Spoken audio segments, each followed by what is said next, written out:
visionary, a maverick. His successes are too numerous to list. They range all the way from business to sailing, to baseball, to philanthropy, to fly fishing. He is a fierce environmentalist and humanitarian. He is relentless when it comes to promoting a more peaceful, prosperous, and just world, especially for our children. He created the Turner Foundation, which is committed to preventing damage to natural systems, water, air, and land.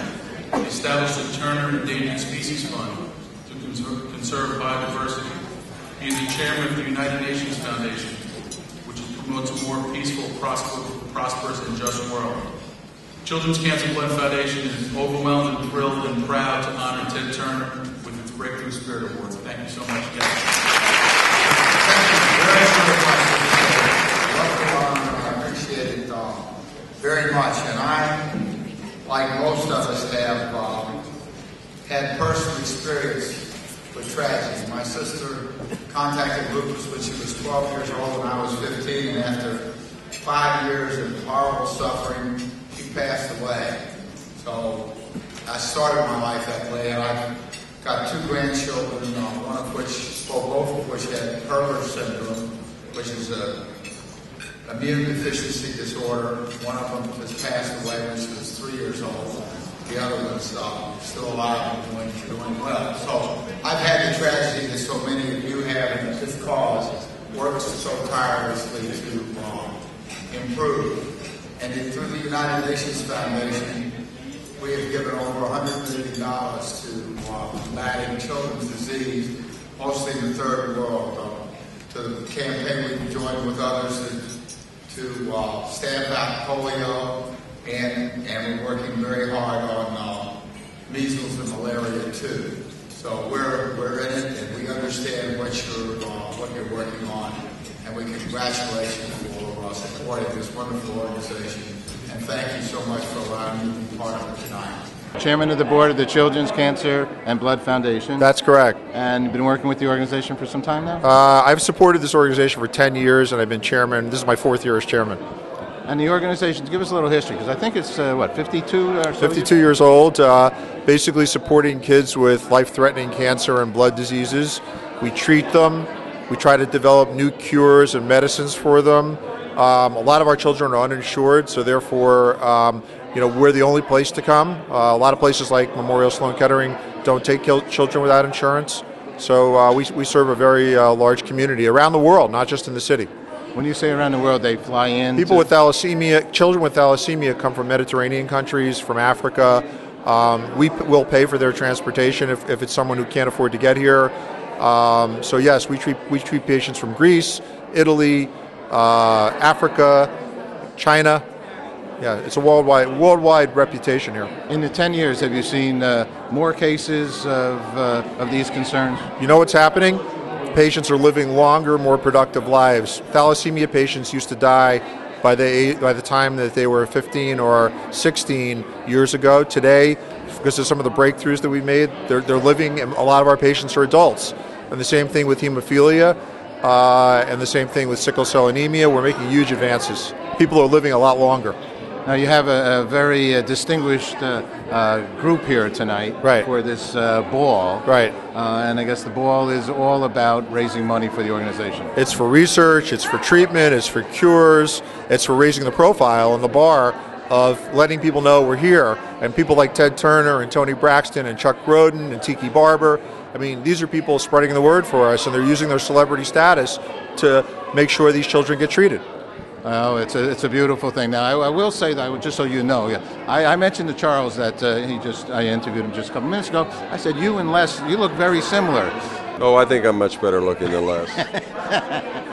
I mean, I'm not going to take it. I'll just take that you meant well, Please, come on, look at this face. That's what I said. I said, Charles, come on.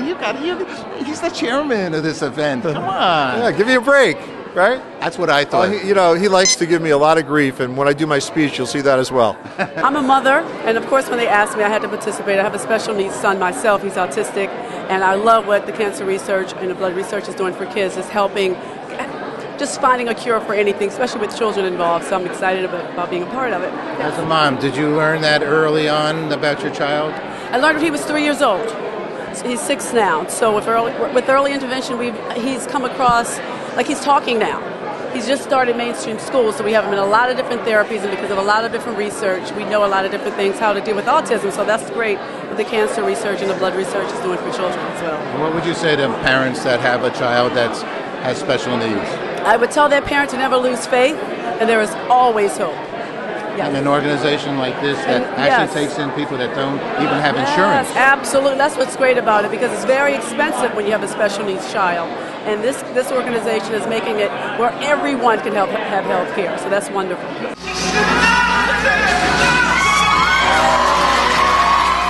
Let's talk about where you are here tonight. Yeah. Children's cancer and blood. It's important for you, right? It is an important foundation. I've been a part of it for 3 years now, and I actually became aware when I did a project around sickle cell anemia and some of the dangers of iron overload with kids who have to get repeated blood transfusions. And you realize that this is a disease or a condition that is largely forgotten, mainly because it affects the African American community, and there's a lot of people, a lot of diseases that have taken precedence. And so for me to bring awareness to it in any way that I can is important. I know for kids who have sickle cell disease, they don't get the opportunities like I did to play football and get out and play because of the debilitating nature of sickle cell. And so any way that I can help that cause and raise money for it is important. Now, this organization actually takes in children that don't even have insurance, right? No, they really do. They help kids around the entire spectrum. And I think that's the beauty of what CCBF does, is that there are no prejudices, there are no preconditions. They're fighting for a cure for all kinds of blood diseases. And I think Les and his team are doing a phenomenal job. My name is Pooja Kotecha. And you have a pen in your hand and papers in front of you. What are you doing here? I'm volunteering for the CCBF even. Okay, why? Well, in my case, I have really personal reasons, why I feel close to the cause, the work the CCBF does. I lost a pregnancy to, a blood disease, a fetus, positive to blood disease. So for me, since then I've been, looking for opportunities where I can volunteer for causes that are children and, health specific. And this one is really close to, sort of what I feel like contributing towards. I'm here now with the brains behind the whole operation, which is the doctors. The doctors are the ones that are going to be there to help the young children get better. And so your name is? Bob Grady. Okay, Bob, and yourself? Alex Alito. Hi, Alex. So what kind of work do you do? Well, my work is mainly focused on developing orally effective iron chelating agents. Iron chelating agents. Which is? Well, the patients with thalassemia, they have to get transfused, and all the blood that's in all the iron that's in the blood that they're transfused stays in their body. And so eventually they die from iron toxicity. So we're trying to develop drugs that will take this iron out of their bodies to replace the existing drug, which has to be injectable. We want to get an oral agent. Okay. So have we come up with some new good news here? Oh, we have very good news. I mean, in the past 10 years, they've developed 2 orally effective agents, and I've been studying the use of these in combination to optimize their use. And in both cases, if you use this in combination with the existing drug, you get a, you get a synergistic effect. So it's very promising. Beautiful. And so does this organization help fund and help make it easier for you to do that? Well, I've been here 30 years now. Without your help, we wouldn't have accomplished what we've done. All right. Without your help, they wouldn't accomplish it either. Thank you for doing it. Doctor? I'm in charge of the Pediatric Oncology program. So I care with the direct patient care of children with cancer. Okay. So oncology is what? It's the study and the treatment of cancer. Okay. And have you been with the organization for some time? Very long time. Okay. Now, are we getting better here? Are we learning more things? Is there good news? There's a lot of good news. We've gotten better at using the older drugs, at doing them in a more efficient way. And also in the last 10 years or so, we have newer agents, what we call targeted agents, that help to kill the cancer cell and have fewer side effects than the old chemotherapy. How are the patients and the parents with the patients? How are they?